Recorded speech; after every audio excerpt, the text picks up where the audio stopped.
Doris, which has a P card. I see many sisters in the room from National Commission for Human Rights, Gender Monitor, RIB, NCDA, and many others. I'd like to recognize all of them. And of course, my dearest sister, Fatmata Lovetta Sise, the UNDP resident representative. Excellency Amara Kalon, Minister of Public Admin and Political Affairs of Sierra Leone, distinguished senior representatives of many state institutions that are present here, members of parliament, members of the judiciary, or various senior government officials present, my dear colleagues from our development partner community, and my dear colleagues from our United Nations system, faith community leaders, dear friends from civil society, private sector, and the media, ladies and gentlemen, good afternoon. I had wanted to start by further recognizing Professor Kingsley Mogalo, and I wanted to make a connection between ASG and the whole logic of assessing direction of progress by the state in its mandate to lead and to govern the state and the institutions. And why this is the idea of ASG is because of the structural constraints we have to implementation, to leadership, to institutional reform, to transformation. And I think this report eloquently captures some of the gap areas. So look beyond the high numbers, look to the details. You will see where the challenges are.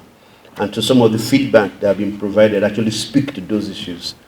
And so if we begin by building capacity ab initio of those who serve in our public institutions, then we can raise the bar on accountability in terms of the expectations on their performance, both at the individual level but also at the level of the institution. So I think it's excellent that President Kagame and former Prime Minister Haile Mariam Desalegn are leading this charge for Africa. We don't want Rwanda to remain an outlier, or Rwanda, Seychelles, Mauritius, Botswana, you name it. A few countries that we say are outliers, they're exceptional. We want the whole continent to be exceptional. Because as we say, the Africa we want is the Africa the world needs. And therefore that transformation beginning from Rwanda should transcend to many other parts of Africa. I had wanted to challenge my sister Fatmata to Kinyarwanda speaking contest, but she seems to have done so much more than me, because hers is much longer, much more detailed than mine. But all I want to say is Turehano Kuku, Mioborere, Miza, Ihutisha, Itarambere, Riambeye Kandi, Turikumwe. We are here because good governance accelerates sustainable development, and we are together. I know the time is fast spent, so I will not read my speech. I just want to highlight a few elements. The logic of why the Sustainable Development Goals were adopted, because we could see from the Millennium Declaration, but also the Millennium Development Goals, that issues around persistence, inequality, hunger, food insecurity, issues around gender participation, the failures, institutional failures of systems of governing, that the world needed a new benchmark for how we transform our societies and for how we lead to the future. Also because of persistent issues of climate change, environment, biodiversity loss. So the logic of the SDGs is precisely to address these issues. And now what is the evidence? This is 2024. We have 6 years to the 2030 end line. So we still say we're halfway. Halfway was actually last year, 2023. That would have been 7 years. But let's even assume we're halfway. But the evidence from the SDG Summit is that we are globally at 17%. 17 in terms of implementation. So no country around the world will meet or any of the 17 Sustainable Development Goals. On many of the goals, there's progress. Some have plateaued, and a number of others, there's regression. So that should give us cause for concern, because this regression is a mix of many factors, some that are internal, but some that are also external. So when you have a report like the Rwanda Governance Scorecard that gives you a filter of that direction of travel, then we need to take it seriously, because it does say to us, if you really want to make progress, If you want to accelerate, these are your best points, but these are also your points of challenge, and therefore you need to do well together. So linked to this then is align the national strategies to the Sustainable Development Goals, because what the SDGs offer is a baseline that countries can then climb upon and do much more. So if you want to aspire beyond the goals, that's wonderful. But by aligning, it allows us to then use the global comparators that have been developed for tracking and checking progress, augment them with a domesticated framework, and then it's easy to see how well we're doing, but also how well we're doing relative to our neighbors. Which is why the substance and the discourse on governance then becomes important, but accountable and inclusive governance. Because what it helps achieve is first to create an environment for collective action, to mobilize all stakeholders for cohesive systems, thinking systems approaches, and a pathway for implementing the SDGs. This is important because many of the issues are protracted and persistent. And the report shows that, in fact, on some of the issues, we have actually regressed. If you look at some of the comparators, the regional and global comparators, on some we have also regressed. So that should cause for concern. So I was discussing with the chair of the Human Rights Commission on gender, where we are, something that we've been celebrating for many years, we've regressed. Now, the point, and I think that my colleague made that point from FCDO, this is not a beauty contest. It's not a beauty contest. It's not about how ugly a country looks. It's a companion tool for measuring progress. So this should inform our discourse and our dialogue at different levels for how we go forward. So while we acknowledge that we've regressed in some areas, we've made progress, we also know that broadly there are a number of areas for which we continue to praise the journey that Rwanda has undertaken. Issues around national unity and reconciliation.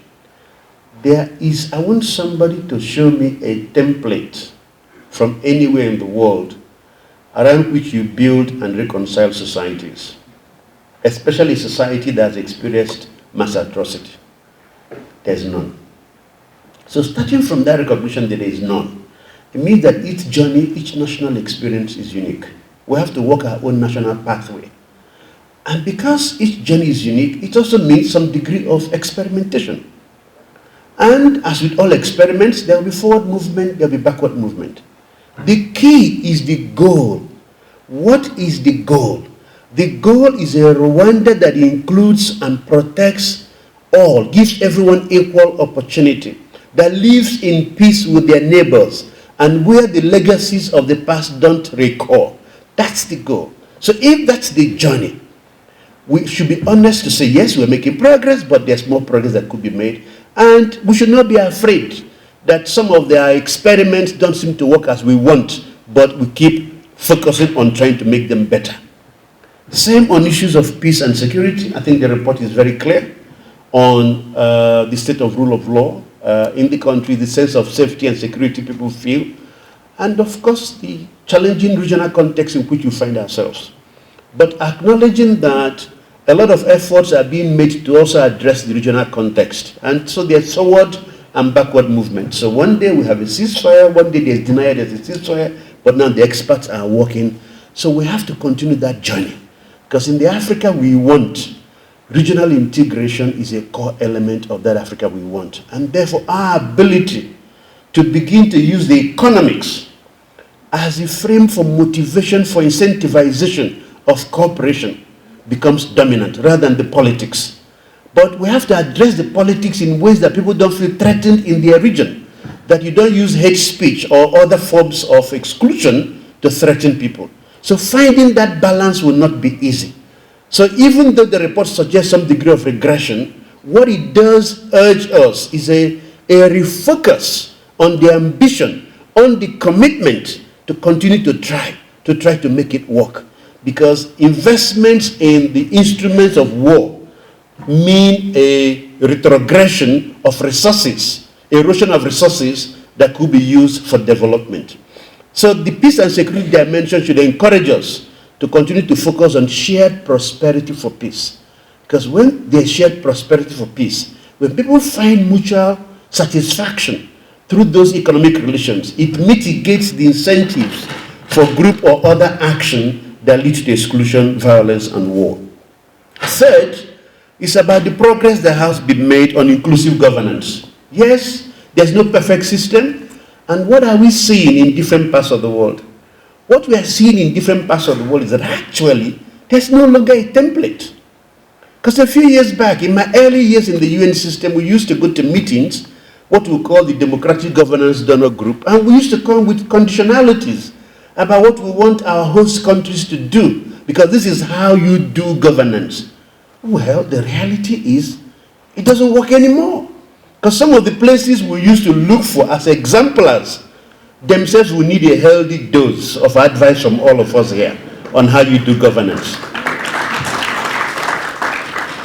But what it means also is that we must not then use the lowest common denominator as our basis. Our lowest common denominator must be the aspiration we want for our people. That's where we should pitch ourselves and demonstrate to others that there are African solutions to African problems. So the logic of inclusive governance in Rwanda does recognize that given where the country has come from, that a sense of participation and inclusion is central to reconstructing a vision of Rwanda for the future that people can connect to. And it might be imperfect. There may be nothing in the book around how you do this. I had an argument with a professor, some professor in Haborene last year, when I said that what I find interesting in the Rwandan experience is the logic of consociational governance, that every political party is included in governing some allocation of offices. And he took offense, rightly so, because the history of consociational governance is linked to apartheid South Africa, the whole idea of Bantustans. But in some context, if it works for you, take the word, dust it off, give it new meaning that's relevant to your society. So inclusive governance is both a process, it is also a journey. It's a journey we are walking to. And so there'll be milestones. There'll be progress in the milestones, but there may be some backward steps. But the key is recognizing that when we make backward steps, we must reaffirm the journey to the future and work towards that great future. Issues around the fourth ICT development, digital governance, I don't need to speak about this, because I think we all see what the improvements that have happened, how governance services are being digitalized, opportunities, and we know where the gap areas are in many parts of the country where people don't have access to the facilities, the instruments to reach out and benefit from government services. So there are many of those. Now, what are my key takeaways from what I have seen? Two key takeaways that I think are persistent and protracted, and I'm not surprised they come through in the report. The question of human capacity development. It's something, it's an investment in the long term for which there are no immediate results, but which ultimately pays huge dividends. And so it shows from the quality of what you have at the subnational level. And so the effort to deepen, to rethink our educational curricula, to rethink skilling, the role of TVETs, and the African School of Governance, but also the current training of public officers that's taking place right now in the public service. Continuing professional education is something we can't stop. Second, it's about service delivery, because both are then linked. Finding new ways to render service and to make sure that the citizen feels that government responds to their needs. And so what does it then mean for us? It does mean that a launch like this is important symbolism for the direction. What is more important for me is then the dialogues that follow this kind of launch at different levels, sector working group levels, thematic levels, different kinds of platforms, to ask ourselves, what does it mean for us in our sector? What does it mean for us as a country? What does it mean going ahead in the context of NSC2? And then a third issue, of course, is the issue of citizen engagement. So the laws and instruments might exist that allows, say, for example, access to information for media defenders. But the operationalization then becomes problematic.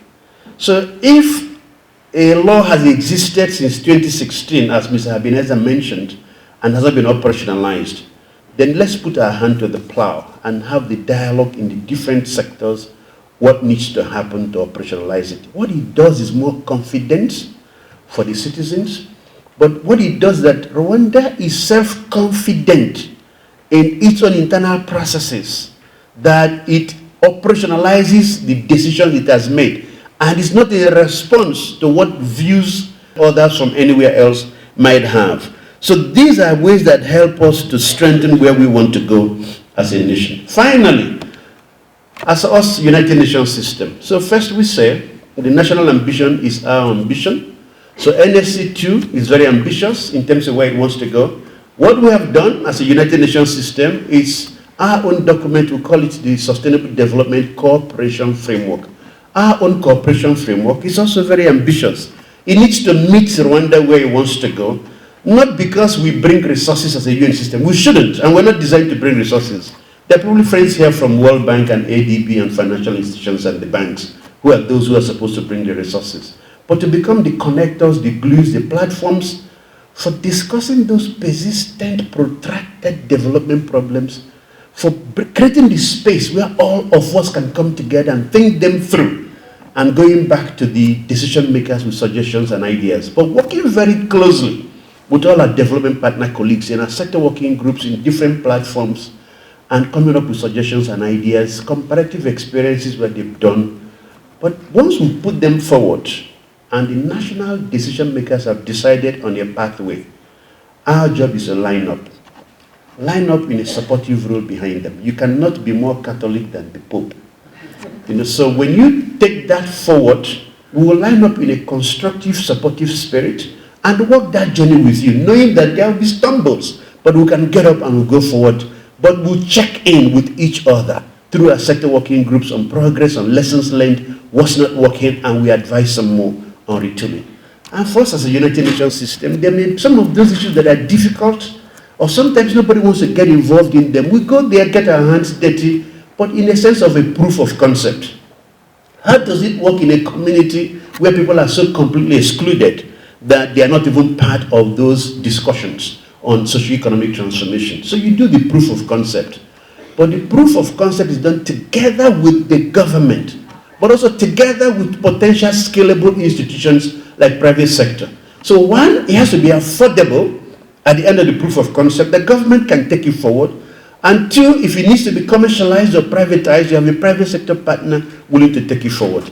But third, also you work in a complementary way with our development partner colleagues. For too long, we work in quotes, in cooperative way, but essentially what we do is just share information with each other. So we're challenging ourselves as a United Nations system to work differently with our colleagues in the development partner community. If FCDO is doing some interesting work, we can have a direct conversation with our colleagues in FCDO or our colleagues in Sweden, I see Martina here, on the complementarity. What is it we bring that complements what they do? But how does it get taken forward by Rwandan actors, private sector, civil society, institutions, all of those? And of course, finally, get out at the community level. There's the role of our partners in civil society and community groups. Support them, learn from their experience, track and monitor their experience, and elevate it forward in terms of the conversation. So that's the new United Nations system in Rwanda, about our ways of working and working very closely with civil society and private sector. So concluding then is to thank my dear sister Fatmata for this consistent support from UNDP to RGB, but also all my colleagues from the United Nations system who are here. I want to thank all our colleagues from the development partner community, because we all invested in this government. The quality of the intervention and the support each of you provides in Rwanda is to help create the socio-economic transformation that makes the average Rwandan citizen equal like any other citizen in other parts of the world, and strengthens the development of Rwanda, because we want Rwanda to succeed. So it becomes a beacon for other countries in that transition from landlocked or land-linked LDC to middle income and upper middle income economy. We do remember that September this year, our leaders came together in New York in what they call a pact for the future. Well, the summit of the future, he came up with a pact for the future. He came up with a pact on digital cooperation and a declaration on future generations That pact for the future has even become more central for us in Rwanda because of the headwinds we see, because of the challenges we see many countries, both developed and developing countries, undergoing significant internal stress and challenge themselves. So what it means is that for us in Rwanda, the journey forward can no longer be a matter for contestation. The logic of institutional performance, of delivery, the logic of social inclusion in society can no longer be hypothetical because we are on our own. And if we don't do it, nobody will come to help us do it. You welcome support where it comes from, but we've got to be very clear-eyed in that direction of travel. And so for me, this report card, this scorecard is evidence of where we need to go. And so people should not feel that they have performed badly or not. I will not regard it as such. These are pathways for the transformation that Rwanda seeks to happen. So on that note, I would then like to invite the CEO of Rwanda Governance Board and her team, perhaps to join us at our next Development Partners meeting for a deeper drill down into some of the report, because some of the issues have become persistent and protracted. And our role as development partners is to be able to be available to offer support to national authorities and national institutions in addressing these issues. So perhaps if you could join us at the next meeting, it's no longer to present the report, it's to focus now to drill down. What are these issues that we need to help national institutions to address? So then my colleagues can take you forward in the various sector working group discussions and have those conversations about how we help. So on that basis, thank you very much. Ozonnia.